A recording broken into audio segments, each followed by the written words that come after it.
because if you see sports as the sort of endeavor where all that matters is if you win and nothing else matters, you actually perform a very, very jacked up function in this society. All that matters is if you win, everything else doesn't mean a damn thing. And that's why I'm so proud to introduce Dr. John Carlos, because he represents a very different kind of tradition that says the kind of world we live in matters a hell of a lot more than the medals dangling from your chest or the rings on your fingers.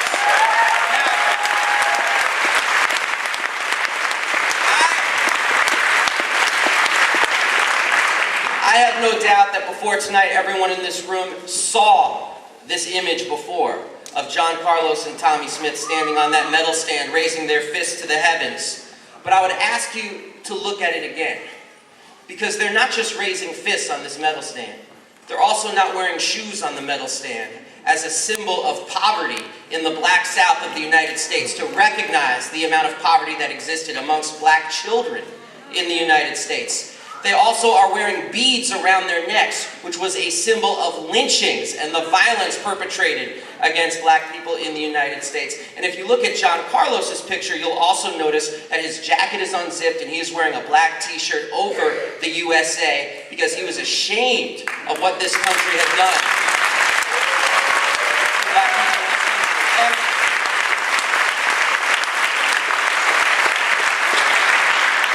And the reason why they had this consciousness, the reason why they brought the beads, the reason why they wore black socks, the reason why they brought black gloves, is because they were not just part of a moment, but they were part of a movement, a black freedom struggle that they wanted everyone to know that they stood with. Not a moment, but a movement. And it's a remarkable thing to think about, because they brought the beads to the race. They brought their socks, they brought their gloves, but what did they have to do first? I mean, they would have felt pretty dumb if they'd come in like 7th and 8th. And think about that. No, seriously, you go to the race, you're like, we got the beads, we got the gloves, we lost. What a disaster. But they were that confident that they were going to end up on that medal stand, and that's why I took the time. It wasn't just a cheap pander to the Seattle audience, but to mention about how disgusting I think the New England Patriots are, that it's all win at all costs. Because if you look at the race, and please go to YouTube and look up the race, the 200-meter race, what you're going to see is John Carlos gets the lead. And anybody here who's ever been a sprinter knows your head has to be in one direction and one direction only, and that's where? Forward. And if you look at John Carlos, he's running this race, he's in the lead, he's constantly looking backwards. He's like, where's Tommy? Where's Tommy? Where's Tommy? Playing with hundreds of seconds, he was doing an Olympic race and engineering it to make sure that both of them were on the medal stand so they could make this happen. That says to me,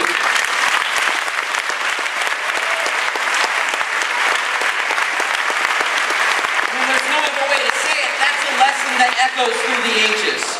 The idea that, no, it's not about winning, it's about standing for something much bigger than one's individual accomplishment. It's about standing with the people, not apart from the people, to rise with the ranks, not from the ranks. And I'll tell you what makes this so amazing, and what's been so remarkable about the Black Lives Matter movement, is that you hear John Carlos's name again on sports radio as people are trying to understand why it is that athletes like LeBron James, Derrick Rose, Richard Sherman are standing with the Black Lives Matter movement and raising that question again. Gee, should sports and politics really mix? And let me tell you, there's no bigger okey doke than people saying that sports and politics should mix, because what they're really saying is that sports and a certain kind of politics could mix. Because when it comes to selling war, when it comes to militarism, when it comes to having generals throw up the coin before the Super Bowl, when it comes to parading out cheerleaders, those politics are just fine. But when it comes to actually standing for resistance politics, that's when everybody gets skittish and says, oh my, politics. But we should also remember that the sports part of the Black Lives Matter music did not start with LeBron James, and it did not start with Derrick Rose. It started extremely appropriately with a black woman at a Division III school named Ariana Smith, who made the decision, before any St. Louis Rams raised their hands, she made the decision that because her team was traveling literally a 30-minute drive from where Michael Brown was killed, that she could not just play as if it was just everyday business. So what she decided to do during the Pledge of Allegiance was drop to her knees, lie down on the court, and she refused to move for 4.5 minutes to symbolize the 4.5 hours that Michael Brown lay in the streets. And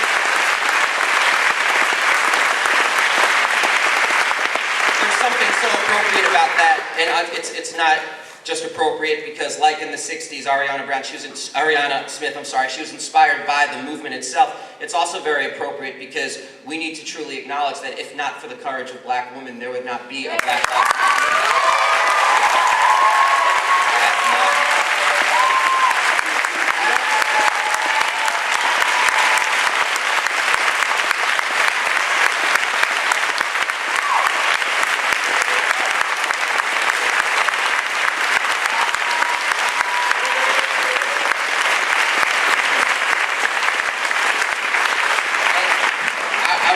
Crystal clear when I say that, is I'm not merely talking about the heroic young women on this stage, the heroic young women in this audience, the heroic young women leading the struggle in Ferguson. I'm talking about the mother of Michael Brown. I'm talking about the daughter of Eric. I'm talking about the insanely inspiring courage of all the mothers who are standing up if their daughters, and let's remember black women have been victimized by the police in this country for tremendously, and that all of this is part of why this movement is even happening at all. So in closing, I just want to say that I was watching an old interview from John Carlos from 1968. He wasn't much older than the people at Garfield High School. It was right after the Olympics. And they were saying, why did you do it? Why did you do it? Why did you do it? And John Carlos, all he said was, we just want the opportunity to be treated like human beings. And on one level, it is an almost overwhelming tragedy that 46 years later, that's still the question of the day. Being treated like a human being, saying that Black Lives Matter. It is tragic that 46 years later, that is still the question.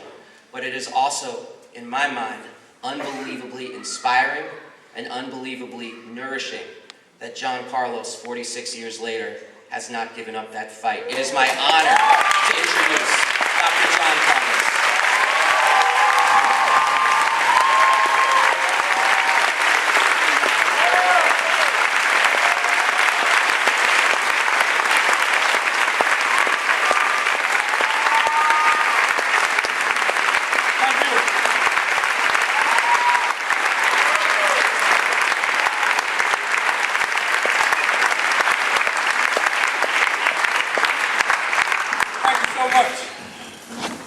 Thank you for letting me be 12th man on the team. I'm honored to be here to have an opportunity to share with you and excited about what I see. When I sit back and I think about my deeds in life 46 years ago, I knew you were there. Most of you guys sitting in the audience right now, you was just a dream in your mama's eyes. And I knew you was there. I remember after we got off the podium and the guy came to me, I think he was with the CIA. And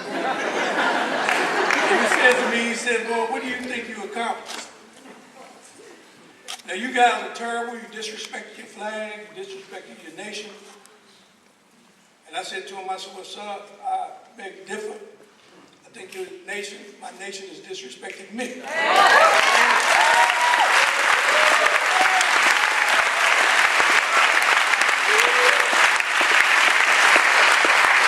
And furthermore, I kind of feel that what's happening in my life, if you think I'm a terrible individual, let's wait for the next generation. Let me just give you a little idea of who I am, how I am, and how I'm still here before you today, preaching what I've been preaching for 46 years.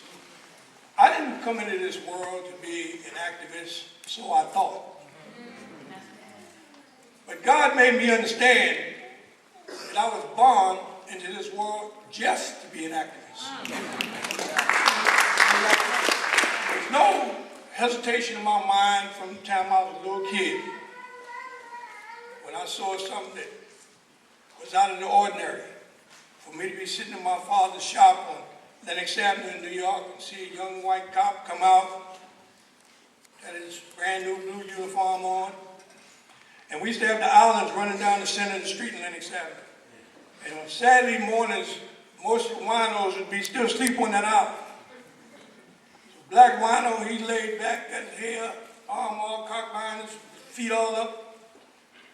White wino laying down there. And the white cop come over and he got his nightstick. And he goes over to the white individual and he bangs the stick on the ground and the guy doesn't move. And then he leans over and he pokes him. The guy looks up at him, get up and move on, get up and move on. Meantime, the black guy, he still laying with his hand behind his neck. And I'm standing in my father's doorway. I couldn't have been no more than 8, 9 years old. And he goes over to the black fella. Right away, I assume he gonna call out to him. If he don't move, he gonna poke him with the stick. Well, he went over to him. He didn't poke him. He didn't tap the stick on the ground. He walked down to his feet.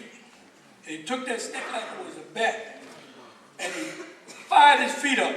And I've never seen anybody in my life from that day to the day, a man laying down and raised up on the ground, levitated himself up, and almost get killed running across the street because he didn't know what had hit his feet. I was horrified. I asked my father, I said, Daddy, why did he do that? Why did that cop do that? And he said, well, son, it's hard to explain why he did it, but it's a good lesson to understand that all people are not treated the same. Right then, that lit a fire in me. It made me understand that something is broke. But when something is broke, you scar your leg or something upsets you, you look for an adult to make it better. Well, outside of my household, I couldn't find no adults to make it better. I couldn't find no adults to want to stand up to what I just saw. Then I began to matriculate through my neighborhood. I got a little older. I went around to my friends and I realized that a lot of them were single parents in the household. But when I was younger, there was always a mom and a dad in the house, 4 or 5 kids. And then when I got to be about 14, 15 years old, I realized that the dads were missing in action. It's like overnight, they all got drafted into the military or something. But it wasn't the military. Someone came and said, black people, like they illustrated in these movies, The Godfather and other movies, let's take this heroin and give it to the blacks. So what they did, they infiltrated Harlem and heroin. They went to Southside Chicago. They went to South Central LA. They went to Michigan. They went everywhere where there were black people and they said, let's put this drug on them.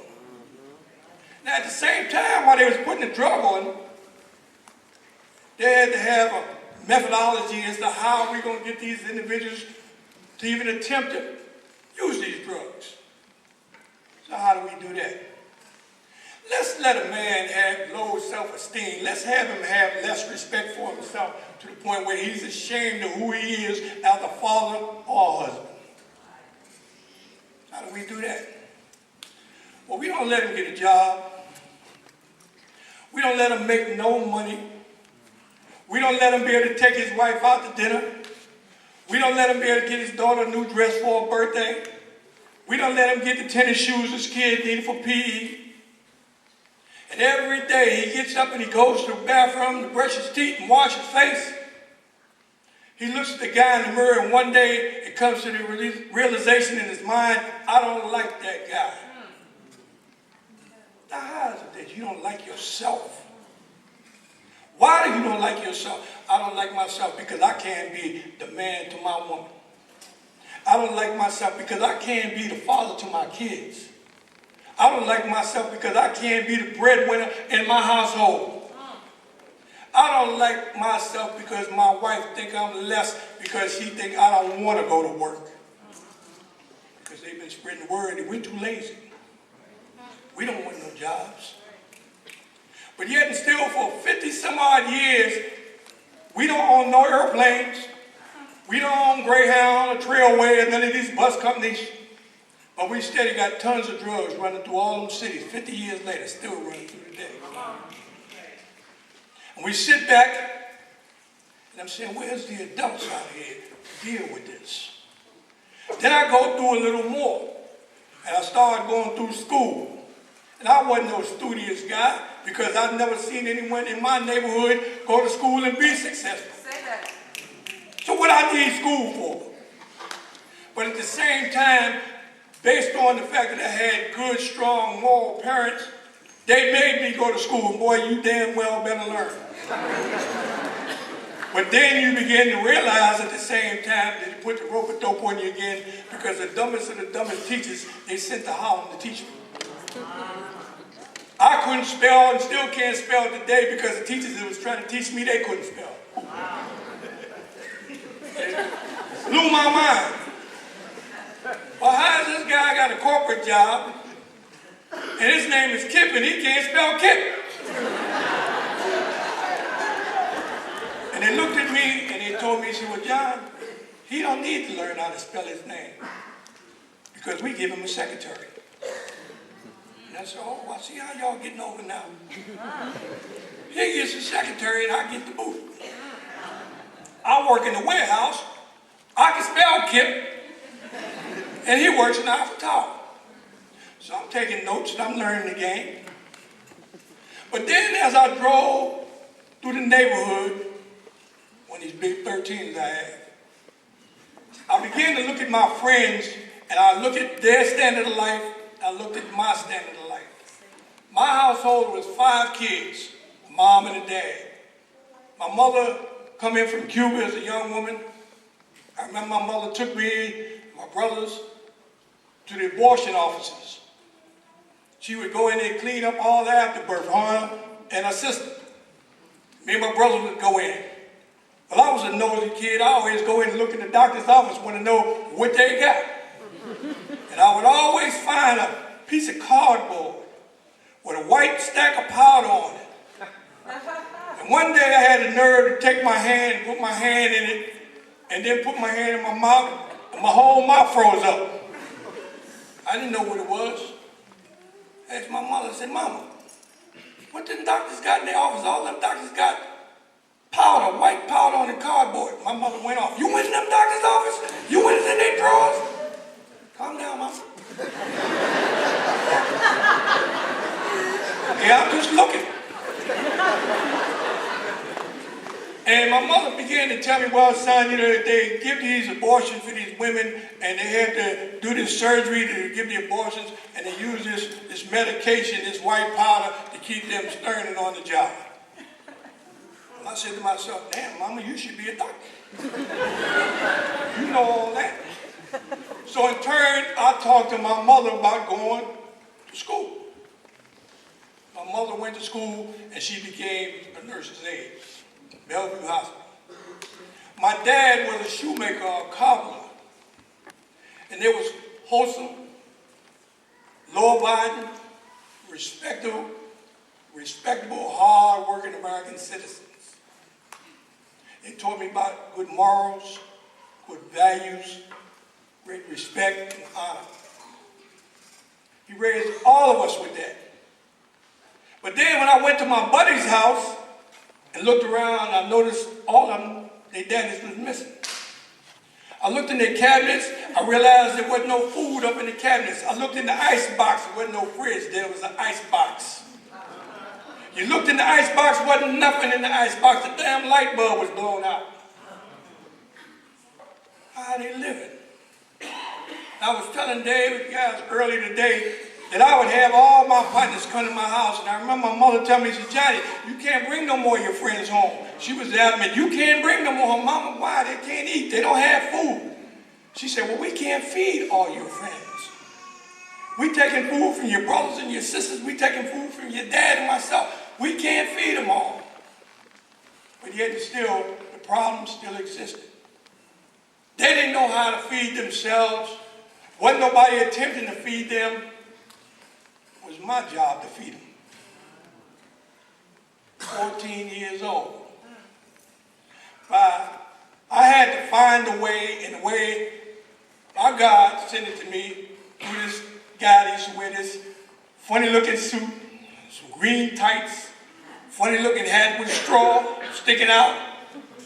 And I think they call him Robin Hood. Incidentally, they called him a troublemaker too. Well, I was attracted to this guy, Robin Hood. Why was I attracted to him? Because they had this bully named the Sheriff of Nottingham. He would go and pillage all the poor people like you're being pillaged today. And he would tell them, in order for you to go from this side to the other side, you got to pay a tax. Well, I said, well, damn. Robin Hood stuck up the stagecoach every time they came through and made them pay when they were going through Sherwood Forest. Nottingham, there you go. They was going through Nottingham, he made them pay that tax. Well, in my neighborhood, right in front of the Yankee Stadium, they had the penitentiary here to the right, and they had the train with all the freight and all the fruit and everything, all the clothes, everything came through. Were you talking about organizing? Well, I was organizing. Before I knew what organizing was. But I had 3 partners, and all my life I ain't had no more than 3 partners. They got 4, it get complicated. So I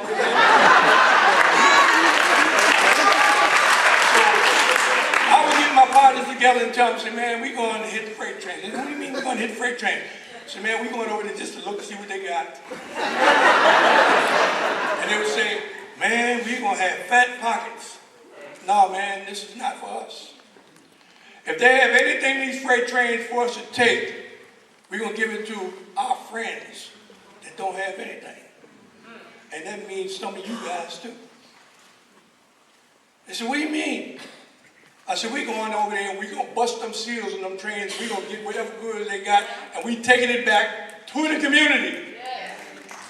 Now, all these movies you see, where you see guys, the police chasing them, and they're running through the alley, and they get up on the fire escape, and the man don't know, well, where the hell they go? That was me.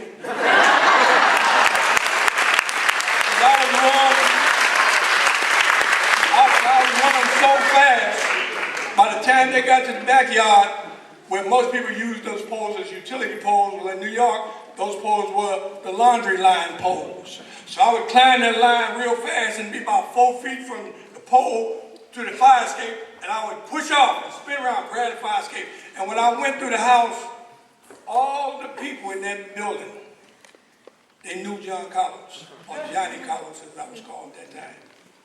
And the only thing I would tell them, don't tell my father. Why? Because my father didn't play. But the necessity to try and help people that didn't know how to help themselves was far greater than the fear that I had of my father. And I love my daddy. And now when I sit back and I think about fear, I think about the same fear that I see amongst all of you guys' peers. Not those that's in this room with you, all of those that's outside that don't have the courage to come in this room with you. They have fear of offending their oppressors. They have fear of offending their oppressors. I know what they're doing to me is wrong. I know what you're doing is right. I'm afraid I might lose my job. I'm afraid they might say bad things about me. I'm afraid they might not like me. I'm afraid. Well, you know, when you think about fear, think about the fathers missing in action, and then think about these men that have a household, a wholesome family, and they have fear to turn this around and say, you know, what's happening in terms of society today with the police gunning down our kids or killing our kids? That's been going on for a long, long, long time. I say, but even greater, on the other side of the spectrum, those fathers that don't have the nerve to get up and deal with what's happening with their kids being gunned down in the streets, they have even less courage to stand up to amongst their own kids and tell them to stop killing one another. Now we can focus on the police and we can deal with what's happening with the police. But we need to deal with what's happening in our own hood. Because in my attitude, death is death. Whether the police kill him or some other guy kill him. We can't lose sight of the fact that we're losing our kids 1,000 times more than the ones we're losing by law enforcement. And all cops are not dirty, bad police.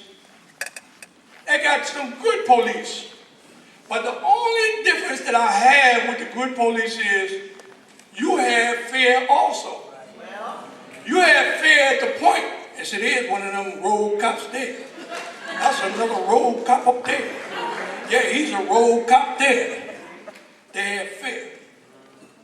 And until we lift fear and put fear in its proper perspective, we ain't going nowhere. People look at me and they say, man, you know, you did your deed 46 years ago. How do you still drive? How do you still keep your vigor? How do you still push the way you push? 2 minutes left. I don't do no speaking.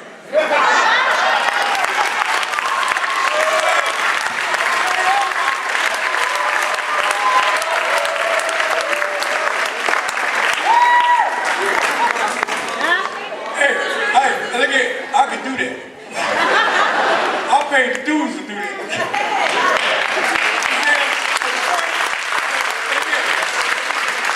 The point that I'm trying to make is that the crisis that we have is far deeper than the eyes see. It's far deeper.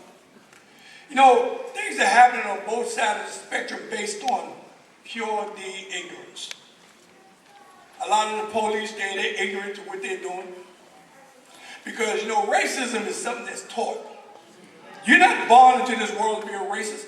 Anybody born in the world, I don't give a shit what color you are. Let's play, let's have some fun. Damn, look at the butter on that girl. I like her. I ain't look about what color she is. Look at that. You understand? We are loving people. But someone will grab a little kid and tell him, say, now, Johnny, I don't want you playing with that little black kid over there. Why you don't want me playing with him, mama? Well, because he got a tail.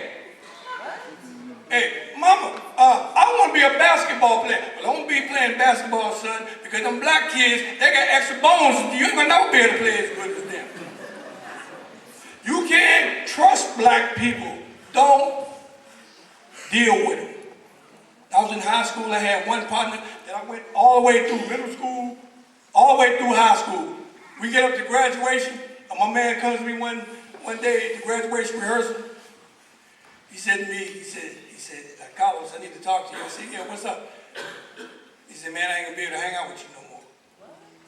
That's exactly what my sentiment was. What? He said, yeah, man, I can't grow with you no more. Why not? My father told me that I got to stay away from you. Why did your father tell you you need to stay away from me? He said, well, if I want to get me a job one day, I can't have no black people hanging around with me. Now, I've been to this guy's house, broke bread. He's been to my house and broke bread. But then, when you sit back and you think about what his father said back then, that's current today. That is current today.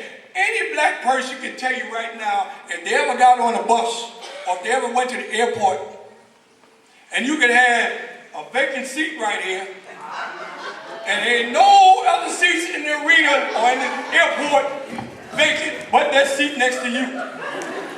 You see an old lady come in.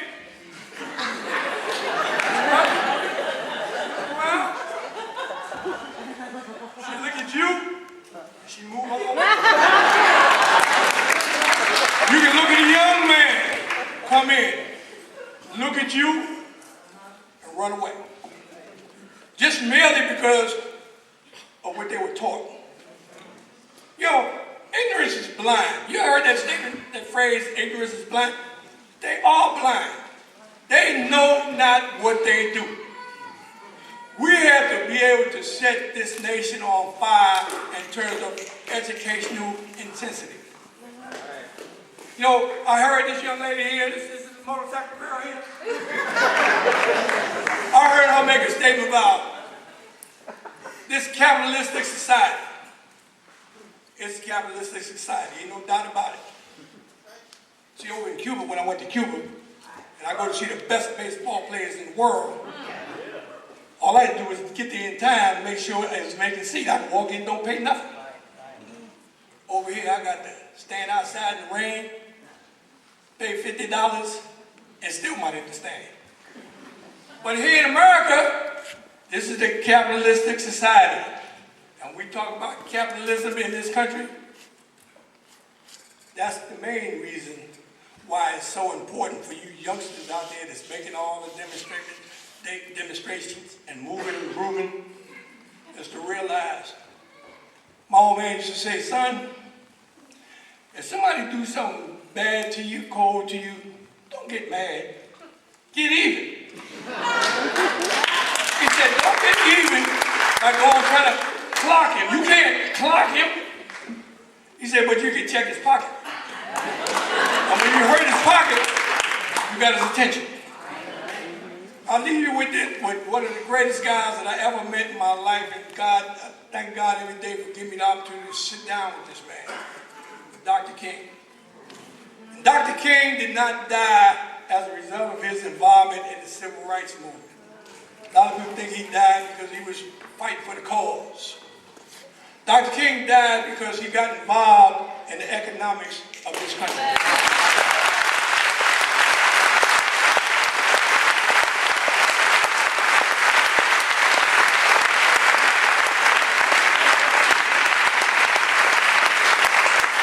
And he died because he got involved in the numbers. Now all you young demonstrators here from coast to coast, the demonstrations that you're getting involved in right now, you're getting involved in the numbers. Whether you know it directly or indirectly. When you go across the freeway and hold up the freeway, Walmart don't get their trucks pulled in. When you walk in front of the basketball arena and you hold up the game, you hold up that gate, that money gate. Now, when you have someone sitting there and saying, man, we losing thousands, we losing millions, yes. They can't kill us all. Mm-hmm. They might try. They will try. But they can't kill us all. But one thing they will do, they will say, man, we got to reflect on how we going to let some of the money go. Now, let me tell you what I say when let some of the money go. I remember, and girls, this message I'm going to say right now is for all the young ladies out here, because as fine as you girls are, y'all are the key to chasing these rappers. And make these rappers start to rap about the real rap. Not calling you bitches and hoes. Instead, not disrespecting you and your mama and your daughter and your sister.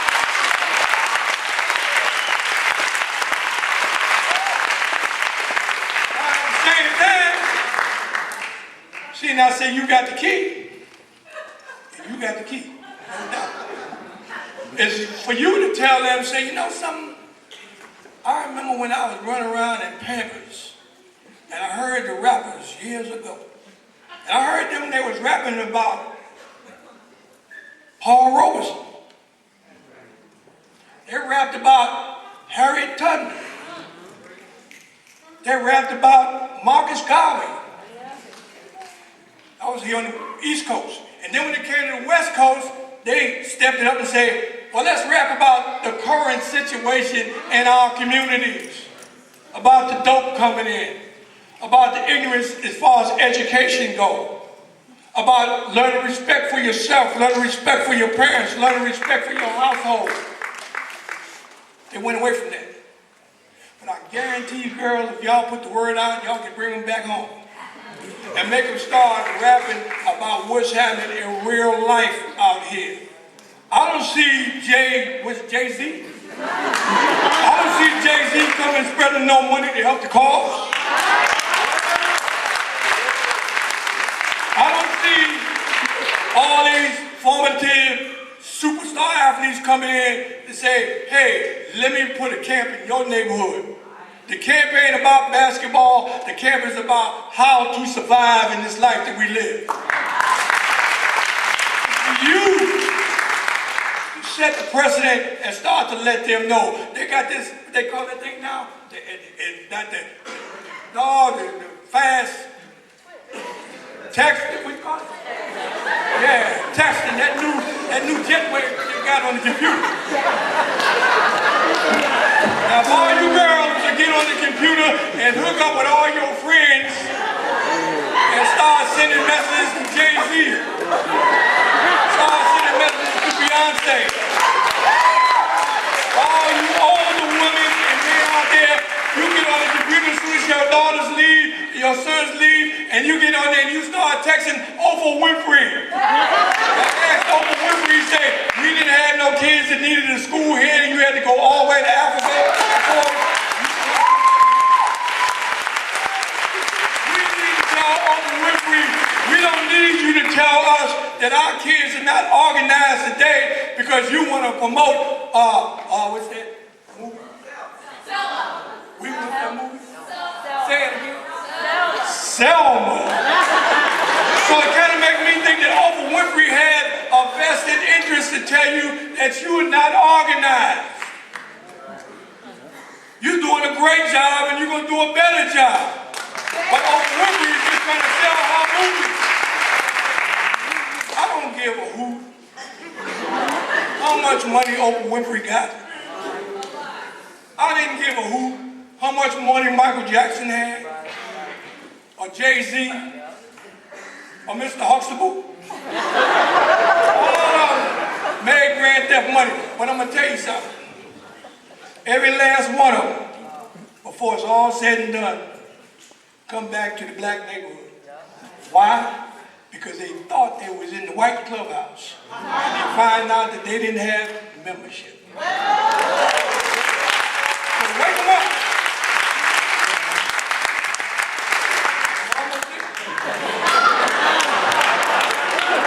And listen, you know why she's trying to keep me down? She's trying to keep me down, and she's doing the right thing because she's got a schedule, and she want to make sure that them books are moved back there too. I want you guys to get this book, particularly for adults to read it, but I definitely want you to have it on your shelf for your kids.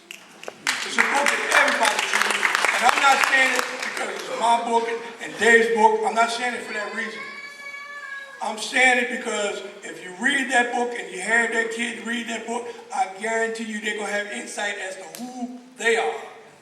They're going to have bigger insight in terms of what responsibilities they have to themselves and to their families. Black kids don't even know, males in particular. They don't even take into account if you're one son in the family.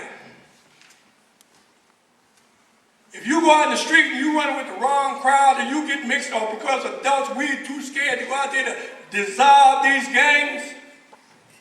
And he just happened to be walking down the block, minding his business, and a gunfire break out and hits him and takes his life.